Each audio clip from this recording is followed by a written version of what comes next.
O Instituto Alimentando Bem existe por causa da minha história de vida. Eu sei o que é passar fome. Eu sei o que é sofrer violência dentro de casa. Eu sei o que é esperar por uma oportunidade. A minha trajetória começou a ser esculpida lá atrás. Se eu não tivesse vivido o que eu vivi, acho que hoje eu não estaria fazendo filantropia.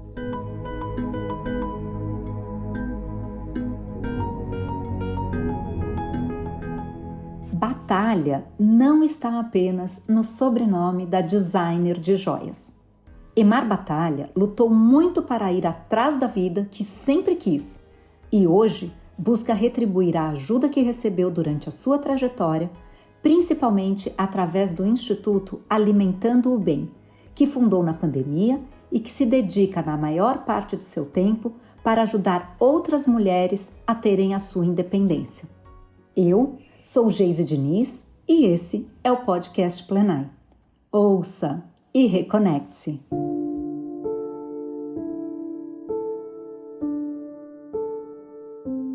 Meus pais se conheceram quando minha mãe tinha 14 anos de idade e o meu pai mais que o dobro da idade dela. Ela morava em Colatina, no interior do Espírito Santo, e trabalhava num posto de gasolina. Ele, fazendeiro na Bahia. Meus avós maternos eram analfabetos e nunca se preocuparam com a educação dos filhos. Então, aquele relacionamento foi visto como um meio para a família sair da pobreza. O meu pai comprou 2 casas, uma colada na outra. Em uma morava minha mãe, eu e meu irmão. Na casa vizinha morava minha avó com os meus tios. Só que meu pai levava uma vida dupla. Ele era casado. Todo mundo sabia da existência da minha mãe, inclusive a esposa dele. Em algum momento, ele se separou de corpos dessa primeira mulher, mas continuou casado legalmente. O meu pai era uma pessoa muito complexa, de gênio difícil e caráter duvidoso. Com 27 anos, a minha mãe cansou de ser a outra e de viver naquela relação abusiva. Apesar de ter sido amante do meu pai por muitos anos, ela tinha os mesmos direitos de esposa. Então, ela entrou com um processo de separação e foi aproveitar a vida.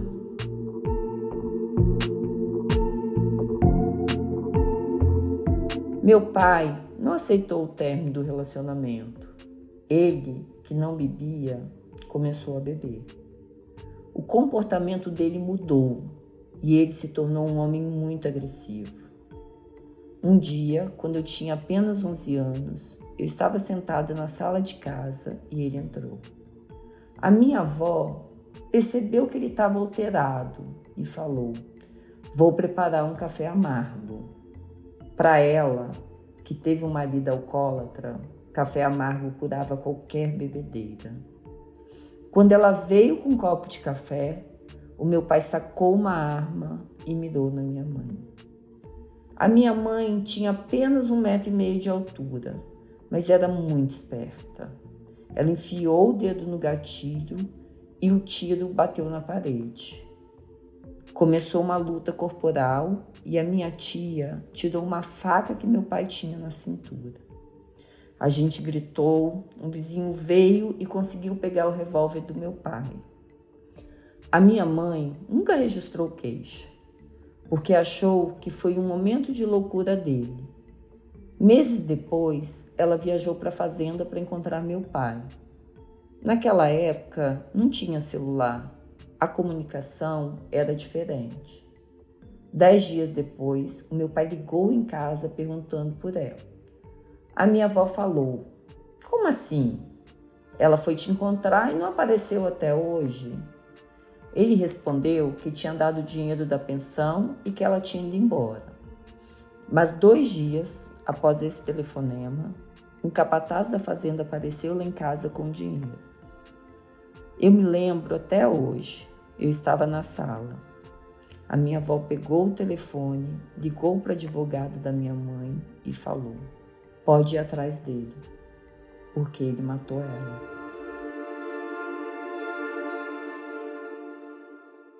Meu pai foi preso, mas ficou pouco tempo na cadeia. Quando ele saiu, vendeu tudo o que tinha e foi embora para o Pará. A gente ficou abandonado à própria sorte e a fome chegou. A maioria das vezes, a única refeição que tínhamos era na escola.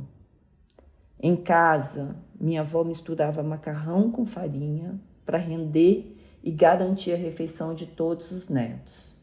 Foi uma época muito dura. Aos 14 anos, eu comecei a trabalhar de babá. Os meus tios, que eram um pouco mais velhos, também saíram para trabalhar. As coisas começaram a melhorar, mas com muita dificuldade.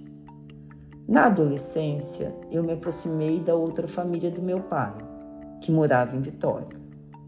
Hoje, eu tenho plena consciência de que eu via neles uma tábua de salvação. A primeira mulher do meu pai, Dona Rosa, teve 3 filhos homens. O sonho dela era ser mãe de uma menina. Durante o processo de separação dos meus pais, antes da tragédia, o meu pai me levou para morar com a Dona Rosa, escondido da minha mãe. Eu fui recebida de braços abertos e fiquei 1 mês e pouquinho em Vitória. Eu estudei numa escola melhor, eu entrei num shopping center pela primeira vez e descobri o que era um prédio com elevador, com porteiro e piscina. Essas poucas semanas definiram o que sou hoje. Aquela era a vida que eu queria, a vida que eu buscaria para mim. E eu sabia que o primeiro passo que eu deveria dar era através da educação.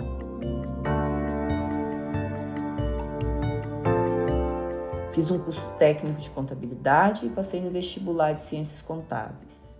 Meus irmãos de Vitória me ajudaram a pagar as primeiras parcelas da faculdade e eu consegui um ótimo emprego numa indústria de celulose na Bahia.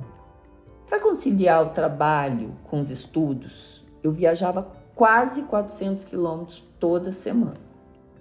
Eu ia de ônibus e para voltar pegava carona na estrada, pois só assim chegaria a tempo. Nessa época, eu tinha uma cunhada que vendia joias de prata. Ela me convidou para vender as peças em troca de uma comissão. Eu, que sempre fui muito comunicativa, comecei a oferecer as joias dentro da empresa e da faculdade. Em 6 meses, percebi que esse negócio era mais rentável do que meu emprego e pedi demissão. Eu fui vender as peças de porta em porta, em Colatina. Eu pesava 48 quilos e a minha bolsa pesava 30. Com as joias, eu paguei minha faculdade e as contas da casa da minha avó. Aos 24 anos, eu engravidei do meu namorado, que era o gatão da cidade. Sabe aquela história, né? Do pai rico, filho nobre, neto pobre? Ele era o neto pobre. Era um namoro doentio, marcado por brigas e pelo alcoolismo dele.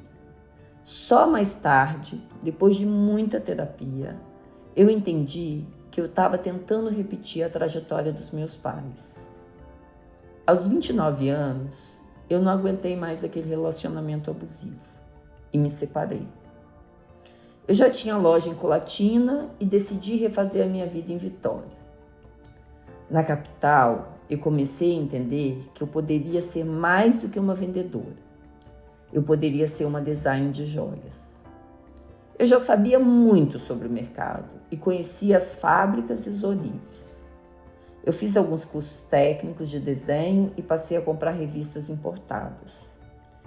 As minhas criações fizeram muito sucesso. Um dia, a Preta Gil foi para Vitória fazer um show.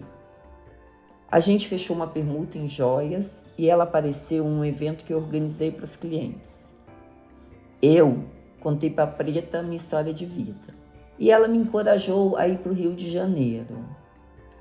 Com a ajuda dela, eu conheci vários artistas. As minhas joias começaram a aparecer na mídia e nas novelas da Globo. Essas eram as maiores vitrines que existiam antes das redes sociais. Meu negócio decolou. Eu abri uma loja em São Paulo, em outras em Brasília e Salvador.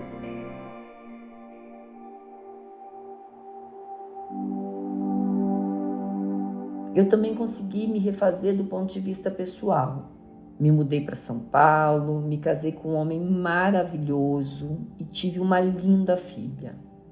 A minha vida estava ótima, até que chegou março de 2020.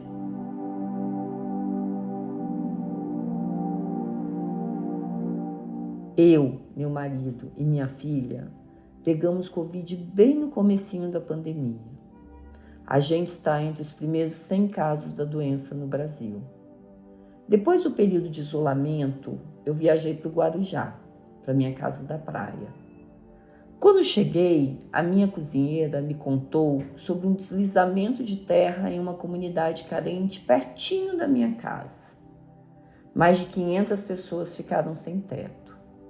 E a pandemia estava agravando muito essa situação. Tinha muita gente passando fome.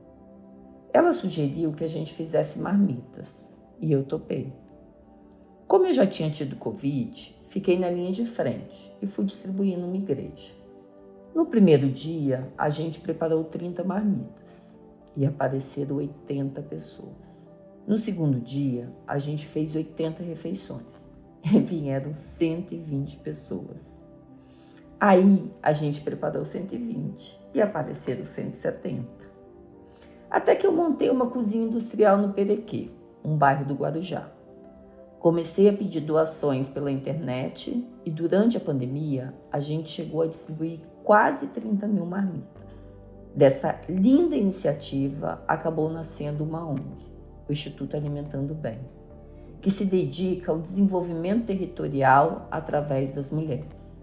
A gente entende que a mulher é o pilar da família e, quando bem estruturada, consegue apoiar todas as pessoas do seu núcleo. O Instituto tem várias frentes. A principal delas é a capacitação das mulheres, para que elas possam ter renda, assumindo assim o protagonismo de suas vidas. A gente tem uma fábrica de cerâmica, uma de chocolate, uma de costura e uma de vela. Além disso, a gente tem um projeto de moradia para resolver o problema de quem vive em lugares de risco. O Instituto já realocou 53 famílias que viviam em palafitas, em uma área de mangue, e vai realocar mais 190 famílias. Hoje, eu passo 70% do meu tempo batendo na porta dos outros. Mas agora, em vez de oferecer joias de prata, como eu fazia lá em Colatina, eu peço dinheiro para ajudar outras pessoas. Eu ainda trabalho como designer. É minha profissão e minha arte. Mas nessa área eu já alcancei todos os meus objetivos. O meu grande amor agora é o Instituto. Eu sinto que eu tenho duas missões com a ONG. Uma é devolver ao mundo o que o mundo me deu. Ao longo da vida, eu recebi muita ajuda de mulheres e agora eu preciso dar as mesmas oportunidades para outras mulheres que passam por dificuldades como eu passei. A segunda missão é conscientizar as mulheres que elas precisam olhar para outras mulheres. A gente pode começar a fazer isso no nosso entorno. As classes mais favorecidas têm funcionários em casa. Quanto tempo essa pessoa gasta para chegar ao trabalho? Quem cuida dos filhos dela enquanto ela está fora? São perguntas que a gente tem que fazer e tentar ajudar.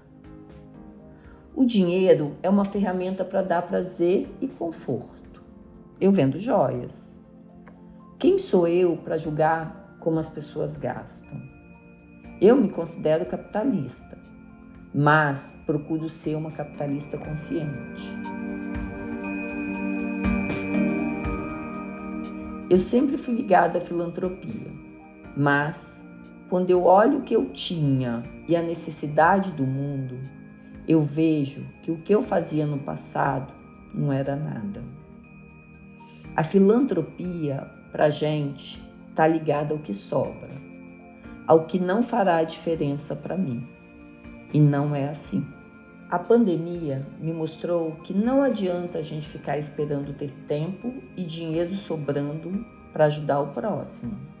A hora de fazer é agora.